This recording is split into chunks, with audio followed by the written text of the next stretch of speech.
The Islamic State has killed one of the Taliban's most senior military commanders, Maulvi Hamdullah Mukhlis. Maulvi Hamdullah was killed when the ISIS attacked a Kabul hospital on Tuesday. He becomes the biggest Taliban leader to be killed by the Islamic State since the Taliban seized control of the country in mid-August. 2 explosions followed by gunfire hit Afghanistan's biggest military hospital in Kabul on Tuesday. The Islamic State affiliate group ISIS-K in Afghanistan has claimed responsibility for the attack. The group said in a statement that 40 people were killed. However, the media reports claiming 25 people were killed and 50 others were injured. The Taliban have now released a video of the operation. The Taliban special forces landed on the roof of the military hospital. From here, the Taliban fighters entered the building to rescue those trapped and carry out an operation to eliminate the Islamic State terrorists. During the hospital attack, the Taliban lost a key member, Maulvi Hamdullah Mukhlis. He was the commander of the Taliban's Badri brigade, which reportedly played a key role in the Taliban's rapid victory over the Afghan troops. In fact, he was one of the first to enter into the Kabul presidential palace after the Taliban grabbed power on the 15th of August this year. Maulvi Hamdullah was reportedly the chief military strategist of the Haqqani network, Chief Sirajuddin Haqqani, and had been responsible for the security in the Afghan capital. He had previously served as the Taliban shadow governor for Paktia and Khost provinces. There is no clarity over his presence inside the Sardar Muhammad Daud Khan hospital, if he was the target of this ISIS attack or was he just caught up being in the wrong place at the wrong time.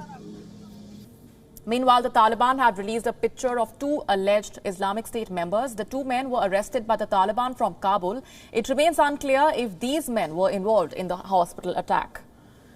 The Taliban Interior Ministry spokesman, Qari Saeed Khosti, has confirmed the deployment of additional security forces as the ISIS carried out this attack inside the former diplomatic zone in the Wazir Akbar Khan area in central Kabul. Photographs and videos have been shared by the residents of Kabul. The visuals showing Taliban security forces rushing through the traffic after the explosions. The gunfire was heard near a Kabul military hospital, and a plume of smoke was seen rising up in a distance. There's been an explosion. Behind me, you can see those fumes that are coming out from that's the Sardar Daud Khan hospital. The road's been entirely cordoned off. It's been cleared. What we've heard are 2 explosions, sounds of intermittent gunfire. The Taliban are trying to prevent anybody coming near to this very road. Ya Allah khair, Ya Allah khair, Khudaya raham kun. Khudaya khair. Khudaya chi khair as nasib mo.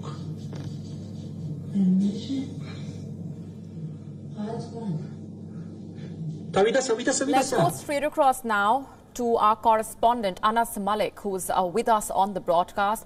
Anas, what is the latest that you have at this point? The ISIS now claiming responsibility. Well, Molly, I am at the blast site from where it all started yesterday. If my camera person can just follow me as well. This is exactly where you see that barrier that is damaged. That is where exactly the first blast, the explosion took place. The suicide bomber ramming his motorcycle here at this very checkpoint. From this point onwards, in the gate that you see, that white gate is from where they went inside. 4 attackers went inside. It was absolute scenes of carnage around here. You can still see those signs of explosives and burnt signs that are there on the main gate of the Sardar Daud Khan hospital. On the other side of the road, I'll just show you. This is the impact of the explosion was big enough to get these roadside bars not in their form. The aluminium foils or the sheets that are used for shelter, they flew away from across the road to the other side. As we speak, there's cleaning process that is ongoing. The security in the capital of Kabul has been beefed up by the Taliban. people coming in towards the Sardar Daud Khan hospital. They're being checked, thoroughly checked. Cars are being checked as well. The Taliban have said officially that 7 people have been killed in this act of terror that took place yesterday, that has been claimed by the Islamic State, whereas a senior Taliban security official told me that at least 25 people have been killed, whereas another 50 plus are injured. Molly? Right, let's also talk about what this really means for the Taliban, Anas. They have been trying to put out a front portraying that security in Afghanistan is very much under control. Then there is the ISIS threat, which they have claimed to downplay, and now one of their senior leaders has been killed in an attack which has been claimed by the ISIS, though it's not clear whether the ISIS was actually targeting the leader or whether he was just in the wrong place at the wrong time.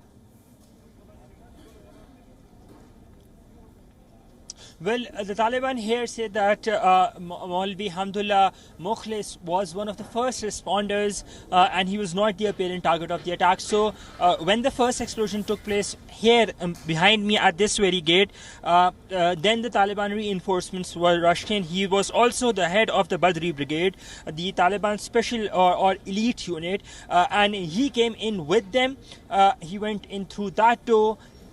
Inside the Sardar Daud Khan military hospital, which is where the second into the parking is where the second explosion had taken place, and that is where Maulvi Mukhlis or Hamdullah Mukhlis is said to have lost his life. This is what the Taliban here on ground they tell me. So going by their word, apparently it was not Maulvi Mukhlis who was the target of this very attack. Molly? All right, we're leaving it there for the moment. Anas Mallick getting us the very latest from Kabul. Thanks very much for now. In a rather bizarre move, meanwhile, the Taliban have announced a complete ban on the use of foreign currency in Afghanistan. The decision is likely to further destabilize the country's economy, which is already on the brink of collapse. In a statement, the Taliban said, I'm quoting now, the economic situation and national interests in the country require that all Afghans use Afghan currency in their every trade. Afghans have already been struggling to buy daily items due to a shortage of cash. A majority of Afghans have been facing hunger amid a drought. The use of foreign currency is prevalent in the country. The US dollar is used in Afghan markets, while border areas often use the currency of neighboring countries like Pakistan for trade. The Taliban have been pressing for the release of billions of dollars kept in US federal reserves by the former Afghan government. The account has been frozen since they seized power in Kabul. Earlier, grants from international donors funded 3/4 of the public spending. However, aid has dwindled since the Taliban takeover. The Western countries have vowed to provide aid to Afghanistan in order to avert a humanitarian disaster. However, aid is likely to be directed through NGOs as the countries have refused to officially recognize the Taliban government. WION now available in your country. Download the app now. Get all the news on the move.